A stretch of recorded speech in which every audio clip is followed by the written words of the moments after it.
আসসালামু আলাইকুম রহমতুল্লাহ। আমি আমার দেশি মুরগির জন্য আজকে খাওয়া তৈরি করছি।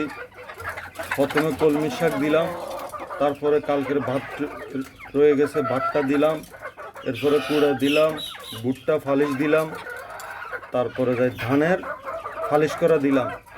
এই দিয়ে আমি খাবারটা দেশি মুরগির জন্য মিক্সার করলাম। আলহামদুলিল্লাহ, আমার এই মুরগিগুলা দেশি সেটআপের ডিম, এগুলো আমি 20 ডিমের জন্য রাখছি। যখন এগুলো 20 ডিম পাড়া শুরু করবে তখন আমি আপনাদের সবাইকে টাইমলি বাচ্চা দিতে পারবো, বড় মুরগি দিতে পারবো।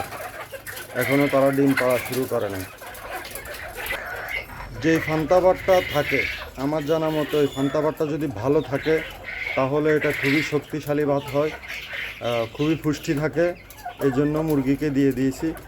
আর আপনাদের যদি এখানে কোনো মনে হয় যে প্রবলেম আছে তাহলে আমাকে জানাবেন। আমার জানা মতো এটা খুবই পুষ্টিকর খাবার, এর জন্য আমি মুরগিকে দিয়ে থাকি।